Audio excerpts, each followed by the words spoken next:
An old email from a lobbyist has lots of people asking questions, and the Senate will soon have a new president. We'll talk about it next on Capitol View.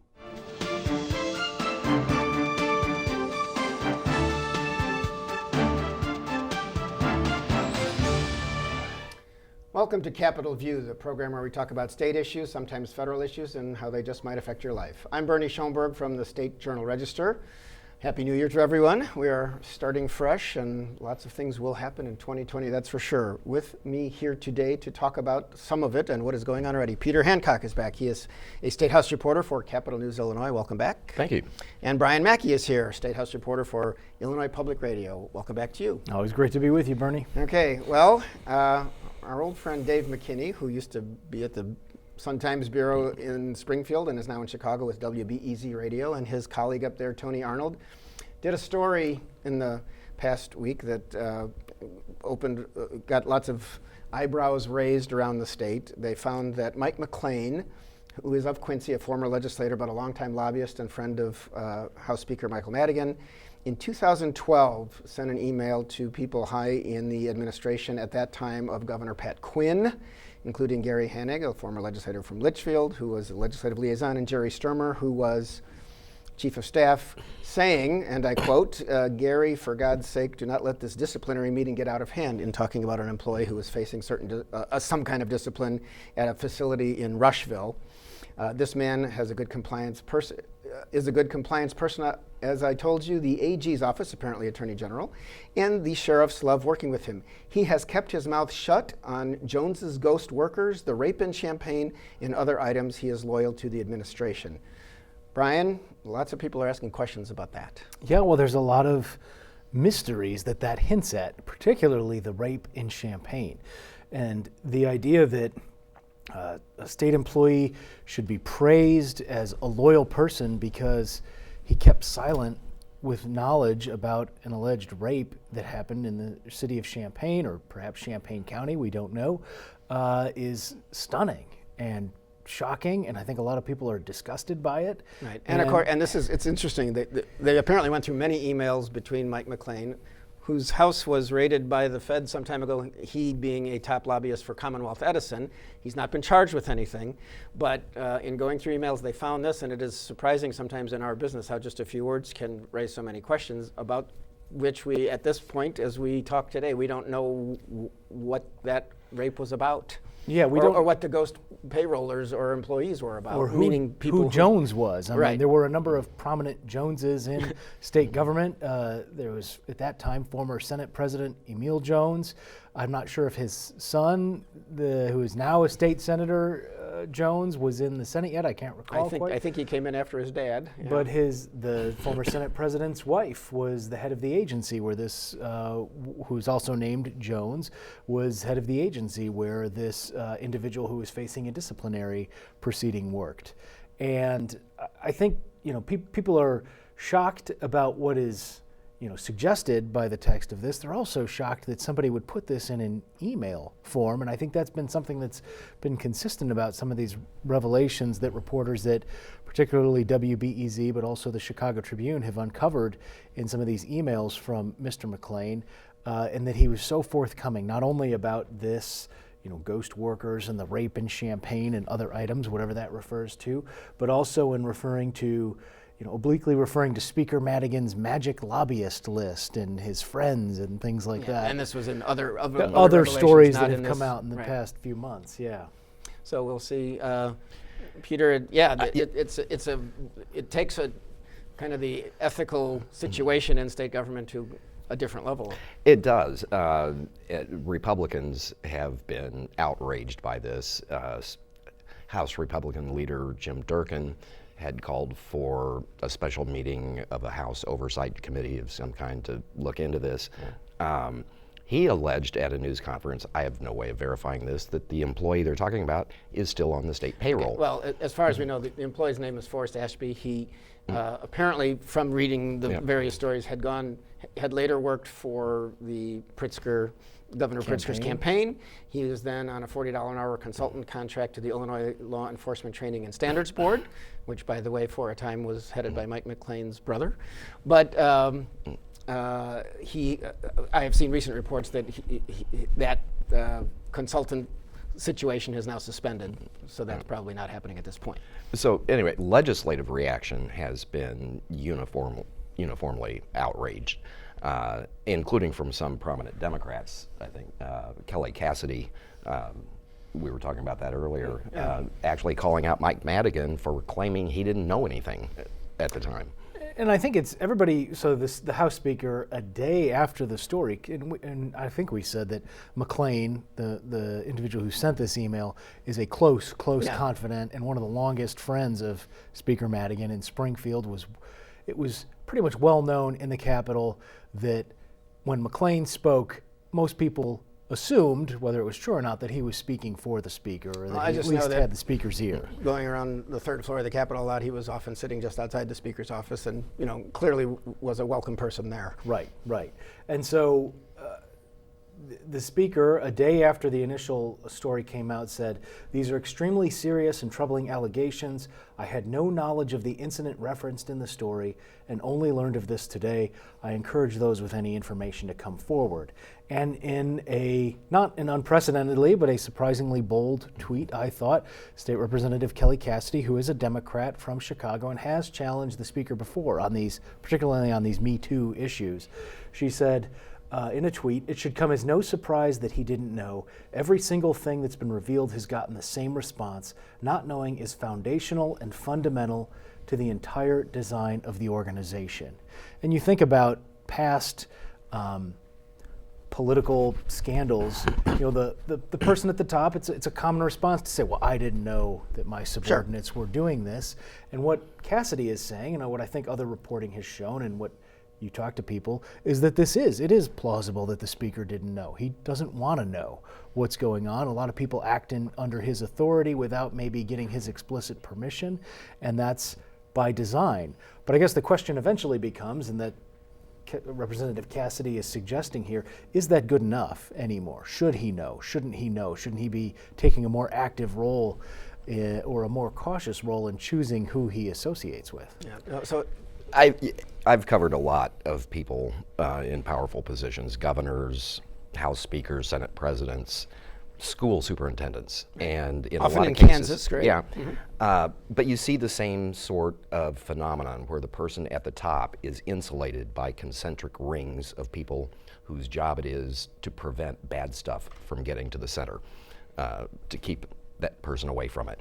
So to me, that's not all that surprising that he didn't know, except for the fact that this is such a close friend of his, and someone who's so integral to his whole political operation. Right. Obviously, the question is, where does this go? Do we find out if there was a rape of any sort? As we tape the show, we don't know if there was a foundational, an underlying crime that is identifiable or was reported anywhere. So we'll have to see. But obviously, this comes. 2020 is an election year. We have a primary coming up, which isn't going to see, I don't think, too many high-profile contests. But this November, there are, everybody in the Illinois House is up for election. This will certainly help intensify the questions Republicans always have. Will you support Speaker Madigan? What do you think about him?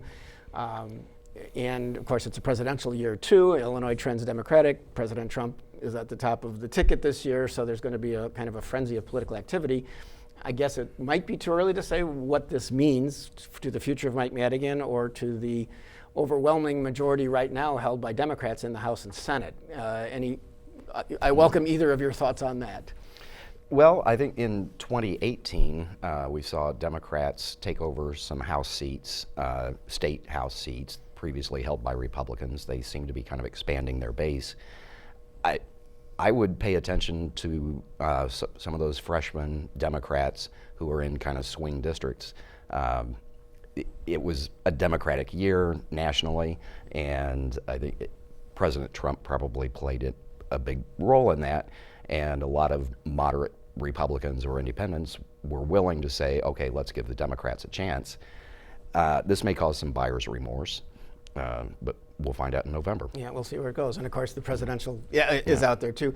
Governor Pritzker, you mentioned that legislators on both sides are very upset with this. Governor Pritzker, as he has done with lots of revelations about ethical problems, including the recent, feds taking boxes of information out of the office of former state senator Martin Sandoval. He's saying he has no tolerance for corruption and will root it out and wants to do more legislatively to attack it.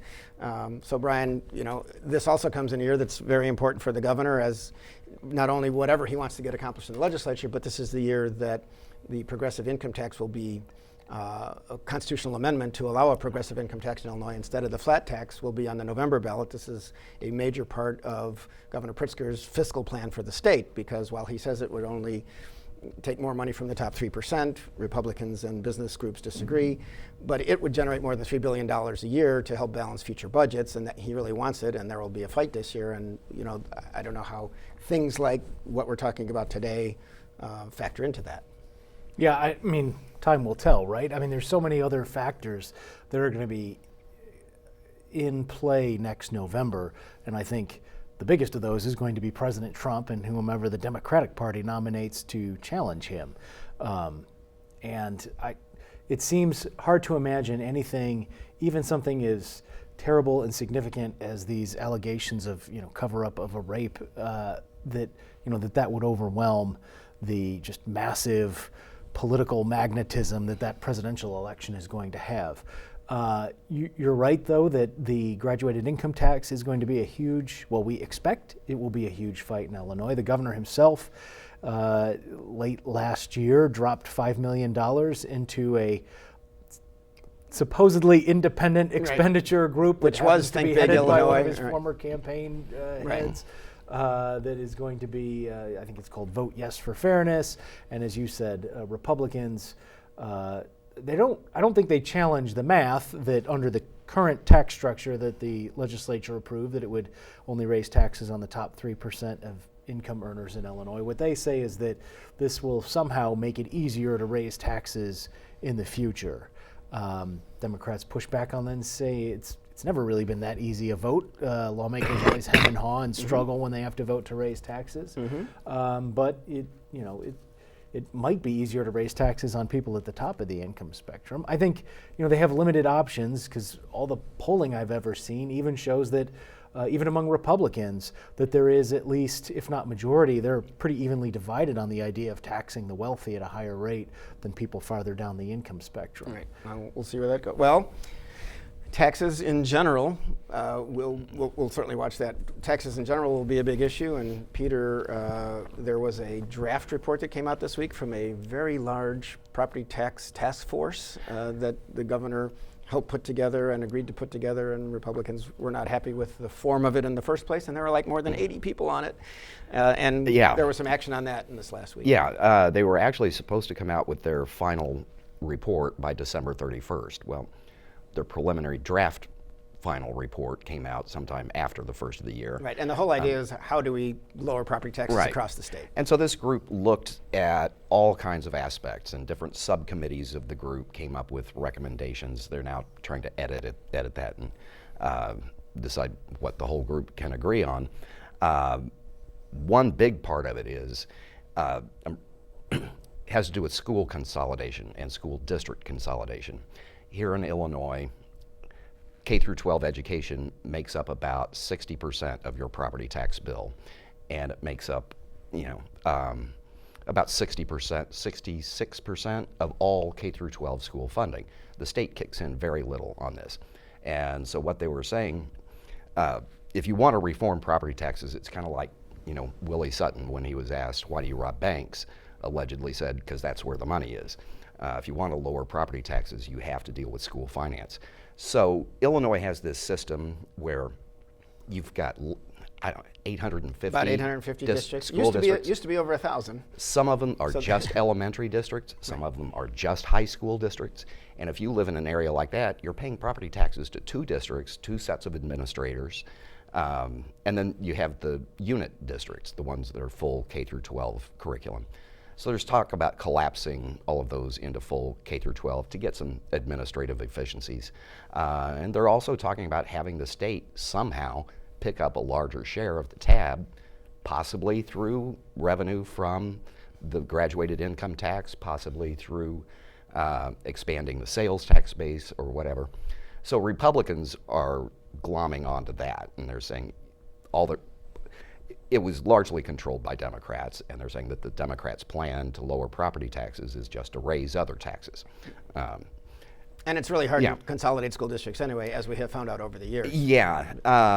Somebody told me, it's almost impossible to kill a mascot. Right. That people are very attached to their school districts. They're attached to their mascots. People buy houses based on the school district that you're in and how, the quality of schools. Many people like small districts with small buildings where kids get more individual attention. So that part, I actually don't see that coming up in an election year. Maybe in 2021, maybe a study committee this year or something. That's going to be politically very difficult. Right, and the Republicans were just complaining that they weren't included, I guess, in the draft. Although Sam Yingling, who is one of the co-chairs of the task force, said, "Well, we just sent out the draft, and we were inviting other Send ideas." me your edits. So Let me.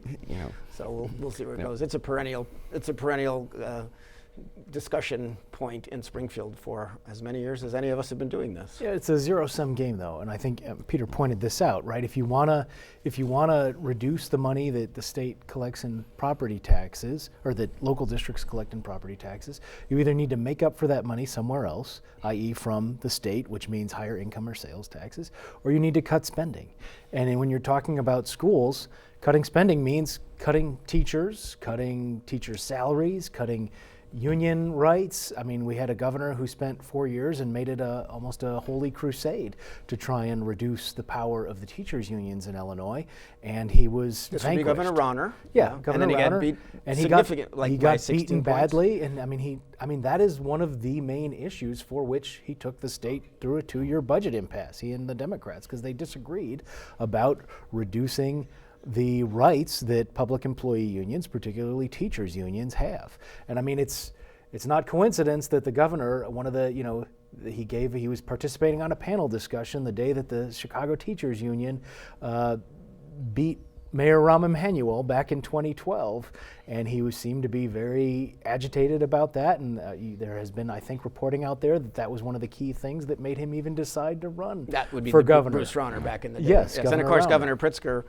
is a great advocate He's a great supporter. of I mean, it unions, seems- and everybody wants more money for education in general, Right. including the rewrite of the education funding formula to make it fairer and to give the districts in need, and including in rural downstate areas that need more money to get to accomplish certain goals, to get them. And I think that's what's so maddening about these efforts, because yes, it's great, and that's why 80 politicians wanted to be on this panel. Not that they necessarily each had their own great ideas to bring, but you can then say in your campaign, I was on the commission to lower property taxes, and actually coming up with a solution that is politically feasible is so much harder. And Republicans are outraged because they don't like what was proposed, but I mean, really, you don't hear realistic proposals very much that you think could actually both politically pass the legislature and do what people are saying they need to do. Peter. I'm not sure that it's true that the only way to lower property taxes is to raise some other taxes, that it's a zero-sum game.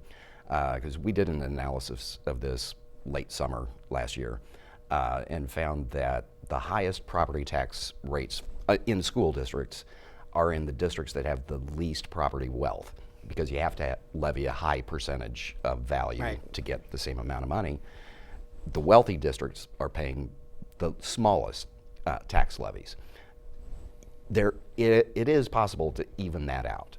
Say have a single statewide levy, everybody pays the same percentage, it goes into a pot, and then we distribute Yes, of course, it then according people to that a move formula. to those expensive areas because of the wonderful schools will be very unhappy. And politically speaking, to get that done, Their schools will again, still be people wonderful, will they're scream. just going to be paying higher taxes for it. Yeah. So it's just all of these things have political consequences in it, and it's tough to get through. We will see. I should mention as we go on, we talked about President Trump and all. Since we taped the last, I think there has been In early January, January 2nd and 3rd, there was filing at the State Board of Elections in Springfield for presidential candidates and delegate candidates to the national conventions. Interestingly, some candidates just filed as presidential candidates. Some filed full slates of delegates for all 18 congressional districts across the state. We did have the billionaires Tom Steyer and Mike Bloomberg file on the Democratic side. One surprise on the Republican side was while President Trump filed, there were 2 minor candidates from other states. But Joe Walsh, for example, who is a former congressman from Northern Illinois, didn't even file in Illinois, where you might expect he might get some delegates here. And he said he was, I saw a campaign spokesperson quoted saying that they were putting resources in other states. So clearly President Trump is going to be the nominee of the Republican Party, barring some catastrophic event. And there were, I think it's 11 or I think 13 Democrats. Was 13 Democrats filed, the big names, you know, Bernie and Elizabeth and Mayor Pete, former Mayor Pete now, he just finished his term. So we will see a lot of activity leading up to the March 17th primary on the, and it's more important clearly for the Democrats who will be jostling to get delegate support in Illinois. And it's a very complicated process. Even if delegate candidates win, it really depends how each presidential candidate does in each congressional district. And if somebody gets like 80% of the vote in a congressional district, they get 80% of the delegates there. Even if they don't have delegate candidates, they can name them. So it's an interesting, and the rules, this is why lawyers and elections often go together. So we will be seeing a lot of advertising coming up. And Mike Bloomberg is supposed to open offices across the state, and he's not even going to be in the first 4 primaries. So. There was a lot of pressure nationally on the National Democratic Party to change the delegate selection process. Most of the pressure coming from Bernie Sanders supporters, because even though he would win by large numbers in a number of states, the way the rules were set up was that there were super delegates who were unbound, and Hillary Clinton had already secured those long ago. So a lot of the people on the progressive wing of the party thought that was very undemocratic. And so now, in many states, you're seeing a whole different process of selecting delegates. This one in Illinois, as I understand, goes back a ways. Yeah. That would be Illinois-ish. Yeah. But, so we'll see where it goes. Well, all right, but anyway, the party chiefs don't have as much power as they used to. Going to another election that I mentioned at the beginning of the show, so we should talk about President Cullerton, John Cullerton of the Illinois Senate is stepping down, and there are 3 candidates to replace him. There's going to be a meeting in Springfield of the Senate on the 19th. January 19th. Happy birthday, Kim, my wife. Kimberly Lightford, Don Harmon, and L.G. Sims are 3 senators who are all in it. How are things looking at this point, if you wish to hazard, or at least talk about the process? Yeah, I mean, the process is the Democrats will be selecting the next president, but the entire Senate needs to vote on it. Given the reality of the math, there's 59 members of the Senate. You need to secure 30 votes. There is some precedent when you go back to several decades where the Senate had a hard time picking the president. Sometimes like 100 ballots to get to a compromise. And weeks, and I think there was even a period where there were multiple Senate presidents sort of competing with each other, but I think it's unlikely, you know, those sort of things are aberrational. You know, what senators are looking for someone who, you know, I think the current crop of Democratic senators have a lot of freedom. They get to present their bills, they get to pursue their interests in a way that you don't hear as much about in the House, where Speaker Madigan runs a much tighter ship. Senate President Cullerton was sort of loose. So I think they're looking for that sort of continued opportunity. And they have like the biggest Democratic majority in any like Senate chamber in the country. I mean, they are a huge supermajority, but they are also looking for someone who can help them fundraise and run campaigns. And I think that you have seen, particularly among Senator Lightford, Kim Lightford, and Senator Don Harmon, that they have been attempting— Maywood and Oak Park. Both in the Chicago suburbs, that they have both been attempting to show their fundraising chops and how much money they can raise in the past month or so. Right. One thing I'm paying attention to is just the fact that in the 200-plus year history of Illinois, no woman has ever held the office of Senate President, House Speaker, or Governor. In 2020, that's starting to look conspicuous. Yeah, and that would work in favor of Kimberly Lightford. Is something that Andy Menard, for example, a legislator from Macoupin County in Central Illinois, who is, says he is for her. has also stressed when he talks about it. Should also mention in the remaining minute or two in the show, legal marijuana in Illinois is now reality since the January 1st. How's it going? I know in the first 5 days, more than $10 million in sales were held. Supply got short in some places. How's it going? And society has not collapsed at the seams. Everything seems to be going okay. Don't see an outbreak of marijuana-related crime anywhere. Everybody I talked to said, it's gone very smoothly. That the customers coming into the stores are very well educated about what the law is and what you can do, what you can't do, where you can and can't smoke, those sorts of things. So it appears to have been a very smooth rollout.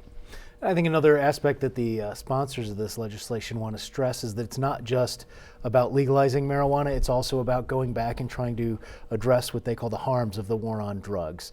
And as a sort of down payment on the promise of that aspect of this legislation, on New Year's Eve, the governor pardoned more than 11,000 people for very low-level marijuana arrests. Was that all Cook County? That was not. That was that was statewide. outside. That was statewide. Cook County State's Attorney herself has taken it on her initiative to start that process in Cook County. It is a big part of how they were able to sell this There are plan. potentially tens, if not hundreds of thousands more people, more of these past arrests to come. And what I think is interesting is that the state, unlike the usual pardon process where the person has to go seek it out, the state police have gone through and combed through their records, and they are bringing to the governor the people that they think are eligible. At least at a certain level, and I think for At a lower some level, higher yeah. crimes, people will have to go to their state's attorney and get agreement. Right.